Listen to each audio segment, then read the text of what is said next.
Welcome back to Coffee and Tea with CarrieVee, Dr. Swathi. Thank you so much for having me. Oh, you're so welcome.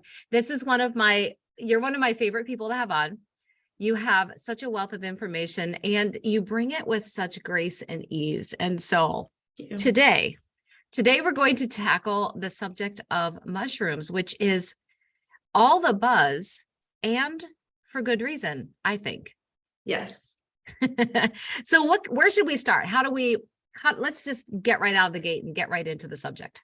Yeah, definitely. So, I mean, one of the main reasons we wanted to talk about it is we're looking at documentaries that we've wanted to watch and, things that really resonated with us. And we found fantastic fungi. And so this has been on my list for a very long time. And so I knew that when I watched it, I wanted to have a conversation about it just because I read the 2-sentence description was like, absolutely. And then when we were talking about which documentaries to choose, I was thinking, this would be the perfect opportunity to watch it, take notes, and come excited to chat about what we learned, but also how we can apply that into our daily life, because that's the most important is, yes, watching and educating ourselves, but how can we apply it into our lives and then the lives of our loved ones as well? Yes.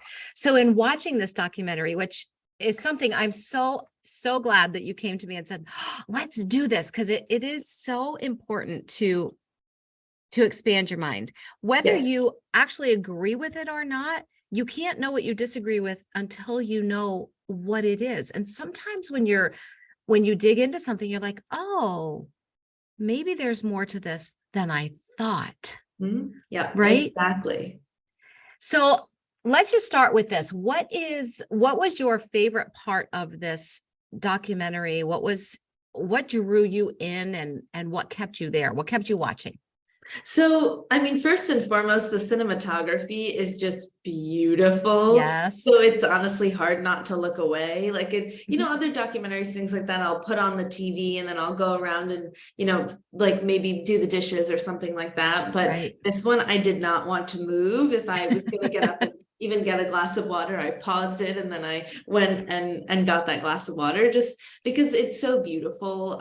So that's one of the things, is that it's just an enjoyable experience. And I like that they did that for the viewer, because otherwise, maybe someone would look at the title or even think like, do I really want to sit there and watch a 90-minute documentary about mushrooms? So I think that they did that intentionally, and I appreciate that as a viewer. But I mean, I'm also already interested in mushrooms. What I thought was that they did really well is they incorporated like both, healthcare professionals as well as experts in the field. And so to me, when I saw that, Paul Stamets was involved, Dr. Andrew Weil were involved, and not only, are they such prevalent voices in the field, they also were a part of the documentary, featured both on screen and their voice and their research and all of that. To me, that really stood out, because I think to make such a monumental documentary about something like mushrooms, to have experts like that with that cinematography was kind of like the match made in heaven for me. That was, like just even from the get-go, even within the first few minutes, it's Paul's voice. And then, they incorporate Dr. Andrew Weil too. It's amazing. And I have so much respect for both of them. And they've really forged the way for a lot of the science to be discussed when it comes to mushrooms.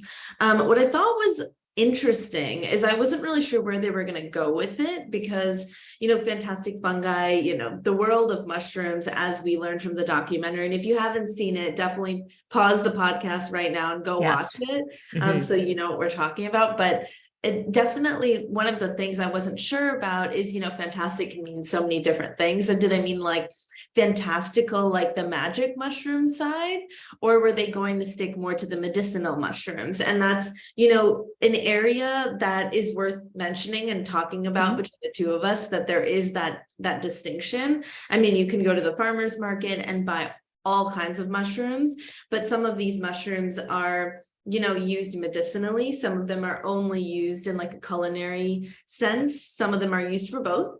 And then there's a whole nother side of this mushroom discussion, that's the psilocybin and, the magic mushrooms or the shrooms component, that are all very, valid and important to discuss. But there is that really important distinction that if you're going and picking up a capsule that's medicinal mushrooms, those are not the ones that are going to give you a trip. Yes. Yes. And the documentary did touch on everything. It Yeah. really did the full gamut, which I thought was absolutely fascinating. And hearing a deeper discussion around things that I have used, that I have picked, that I have been interested in for a couple of years now, the reishi mushroom and the Yes. lion's mane, right? And going into why is it important? So maybe I'm going to toss this back to you. Why are these kinds of mushrooms, which would be considered medicinal, I think? Yes. Why are they important to incorporate into our lives?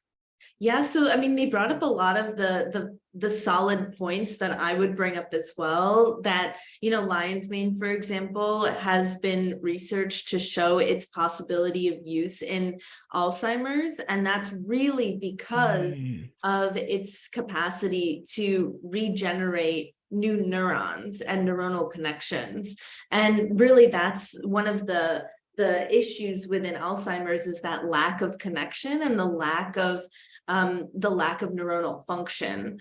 And so if we're able to get to that, and the way they even talk about it too, with this preventative lens of, like, this is not after you've been diagnosed and you're having XYZ symptoms. This is something that we can start doing now to improve our neuronal connections and the way that our neurons function in and of itself right now, and how that can really permeate through the rest of our lives. So that's one of the biggest things with lion's mane, that I love that they brought up. And, now you might see lion's mane in a lot of different products touting things like, brain health and, as a, dietary supplement, so to speak. It can't, or a supplement, they can't make disease state claims. So that's what they'll say is brain health. And that's really what they mean, though, is that it can really help promote these connections and really help your brain function at its best. And why you'll see a lot of alternative products to coffee or things that are caffeinated,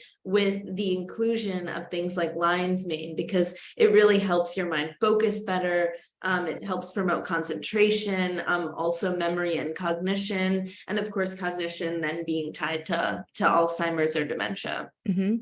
And I love that. You actually helped me understand this more than the documentary. So I think maybe you should you should make another one too. And so listening to all of that, these are things that I have been using, from Four Sigmatic, from Organifi. I love from Mosh Bars, right? Yes, I brought mine too. There we go.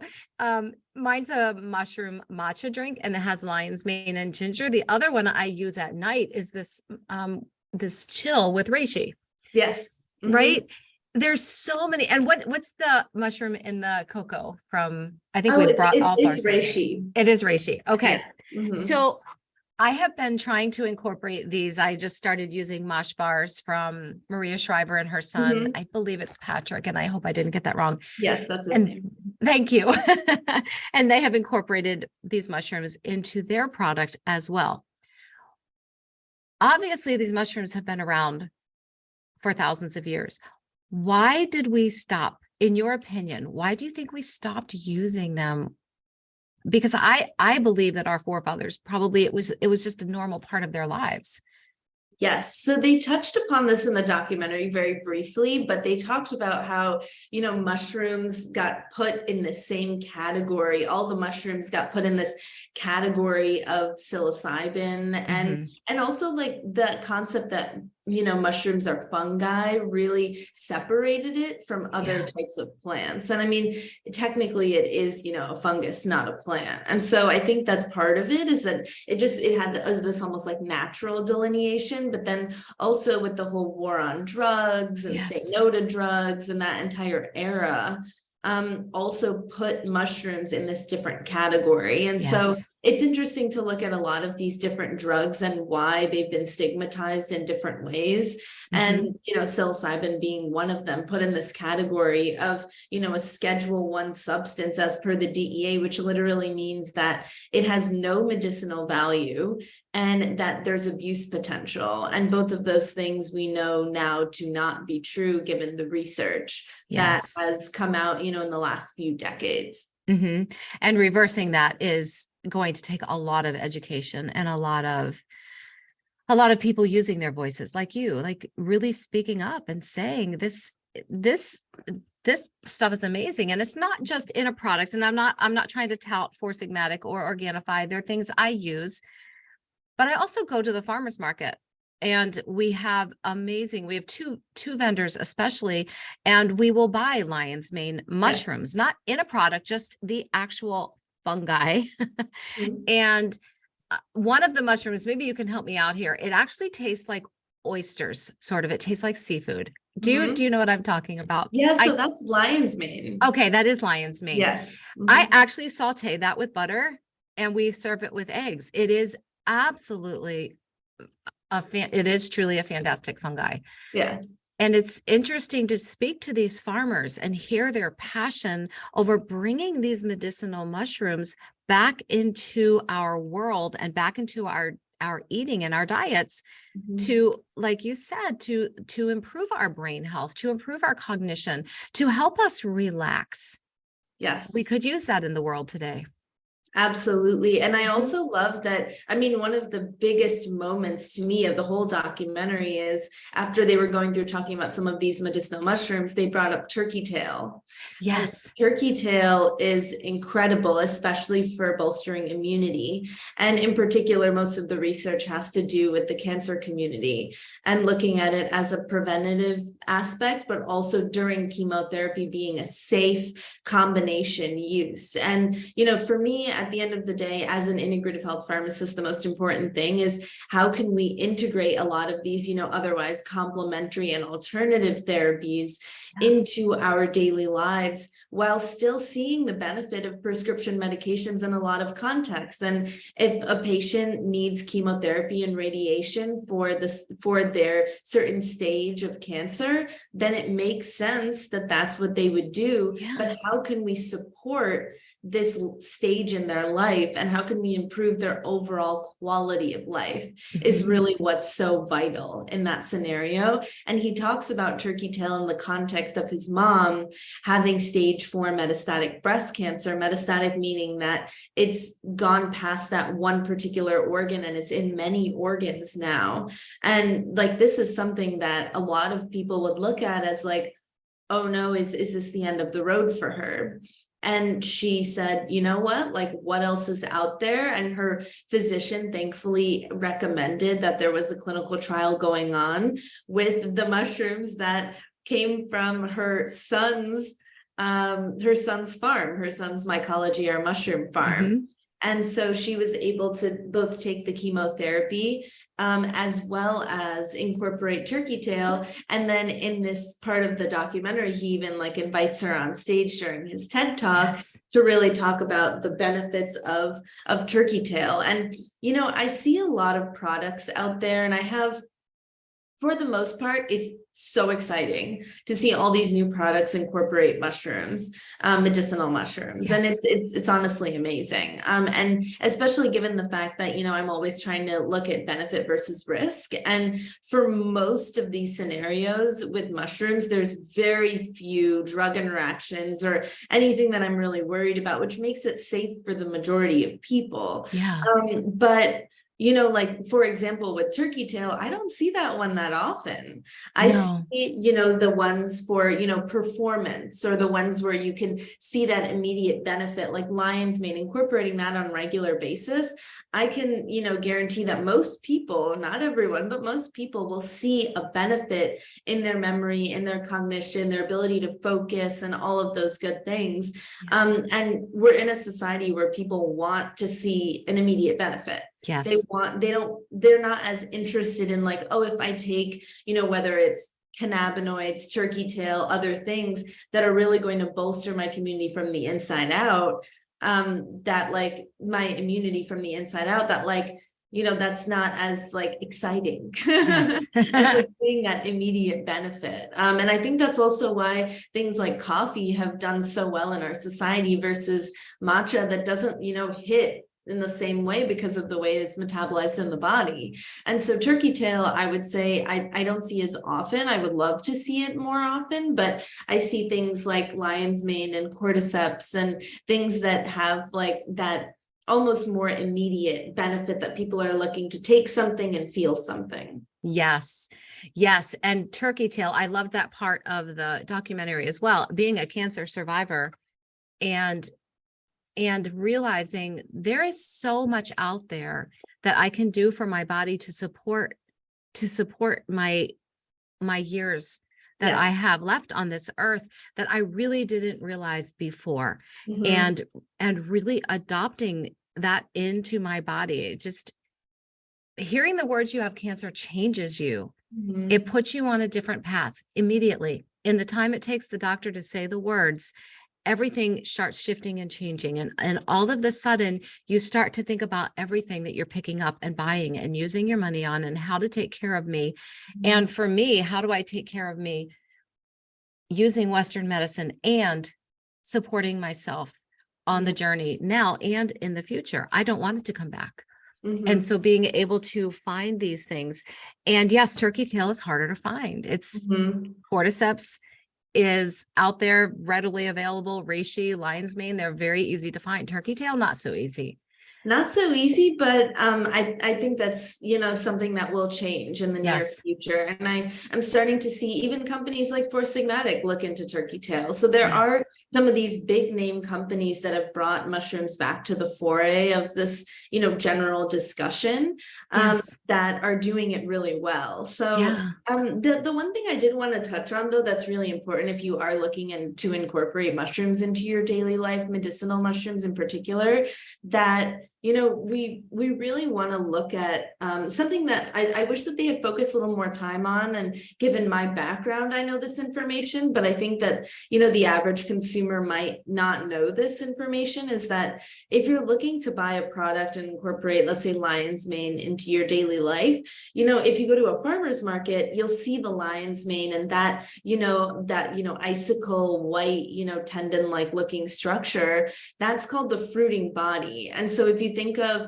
the two main parts of a mushroom is the mycelium and the fruiting body. The mycelium is the part that's very heavily branched, that's generally like under the surface of the earth. That's all of the, like the roots, so to speak, if we're gonna akin it to a plant.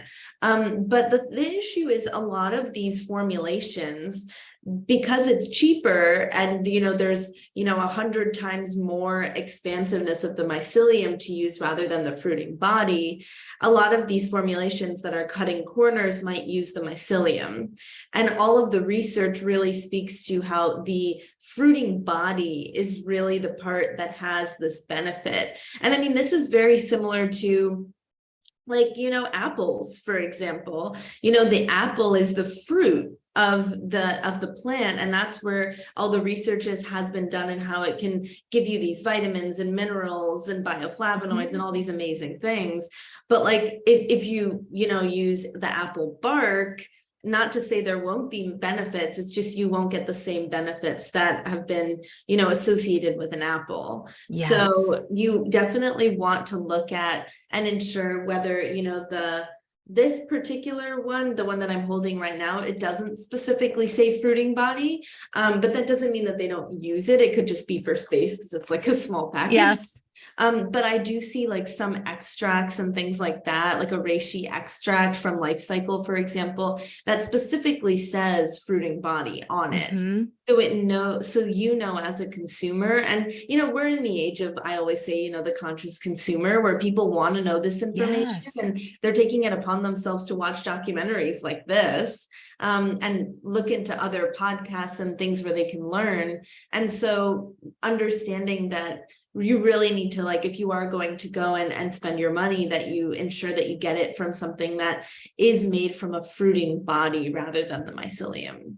Yes. And I'm glad you touched on that, because for some reason that did not stick in my brain. And as a consumer of these products, that is something I definitely want to know. And for anyone listening or watching on the replay, it is so important to know what you are ingesting. So look for that. And if it's not on the box, go to the website, find out. Don't just accept that what you are buying is the best thing or the real thing. Do your homework. You get to be the advocate for your body. Absolutely. And I mean, if it's not listed on the website, because I mean, it's not like a cool fancy term by any means. So I would say just reach out to the brand, whether that's a DM on Instagram or the contact us portion of the website, and find out for yourself before you go spending a lot of money on something that might not give you the benefit you're looking for. So that would definitely be one of my suggestions, is the fruiting body is really important. The other thing that, you know, a lot of these brands are not being transparent with how much of the medicinal mushroom they're using.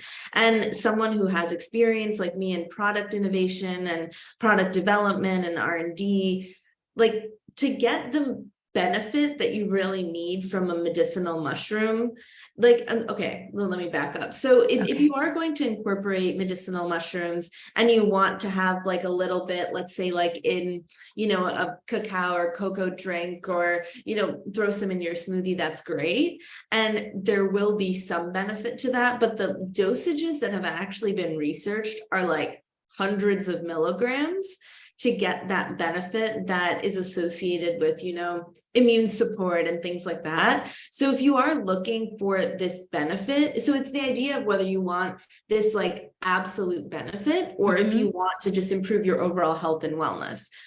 Amazing value in both of them. It just depends on which one you particularly are looking for. And so if you are looking for that particular specific use, I would recommend taking like a turkey tail or a reishi supplement in like a capsule form. Generally they are in capsule form, and it will likely be multiple capsules a day to get that particular amount that has been researched for benefit. So that's something to keep in mind. Whereas, you know, if you are incorporating a little bit here and there, that's still going to help. And especially over the long term, incorporating it into your daily routine will help. But it won't have the same like bang of a benefit as what you may be looking for. So maybe that's like the first thing, is to get clear on what you want out of purchasing the product. What are you looking for? Are you looking for long-term benefit with adding a little bit every single day? Like that's a great idea for most people. Or are you looking at it for a specific use? Good information. There is so much more. We probably could talk about this documentary for hours. And oh my gosh, absolutely. Yes. Oh my gosh, so much there.